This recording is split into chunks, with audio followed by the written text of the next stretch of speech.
Paapa Essiedu. Oh, yeah. He was in a show that John and I watched with my husband, The Lazarus Project. And John, did you say that you just saw that it has a season 2 coming out? Season 2 has already aired in England and is coming to us sometime this year. Ooh, I hope we get it soon. That's a multi-universe or bending time travel yeah, it's sci-fi. really good. It's on my list for sure. Yeah, it is good. Really, I mean, some of the ramifications of what they're able to do with their time bendy thing, you're like, oh yeah, that would be kind of bad. Yeah, you'd be... They didn't just go back in time and bet on the Yankees or buy Apple stock? I mean, the idea of the Lazarus Project is there's... Are you telling me the plot? No. To... What? To what? Back to the Future. Back to the Future. What? Oh, yeah. You were doing, is it Biff who goes back and like bets on things? Yeah, and but makes then a lot of money? It's the Gray's Sports Almanac. But the overlay is when Ant-Man comes and tells Iron Man how they should go back into time, and he basically says, "Are you telling me the plot to Back to the Future?" That's not how we're going to do this.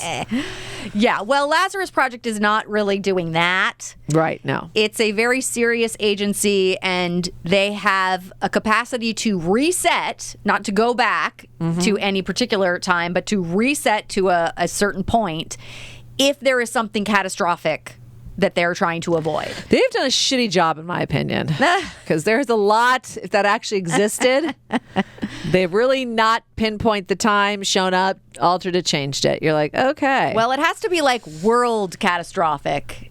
I mean, okay, I'm just saying. Okay, you're like, the less we know, the better. How much more? Well, yeah, they and have I think stopped. that is one of the things that they're saying in this universe of the Lazarus Project. There's like, oh no, things were worse. And we've reset things like so many times that you don't know about, and this is a much better outcome. And you're like, oh. But it's interesting because what happens with this main character, Paapa Essiedu, is that he is a natural. Like, he ends up being able to remember things, and they have to kind of recruit him because of that. So into this agency. Is that right, John? Yes, that's correct. Okay. I was like, uh-oh, am I not remembering correctly? Okay. All right. Listen, these time travel agencies be recruiting agents out of time from everywhere. It's crazy. They don't have an office. Well, that's not how this works, but in this case, it's pretty cool, this way that they've set it up. And I do want to know, hopefully in season 2, we find out how it works. Like, why did they even figure this out?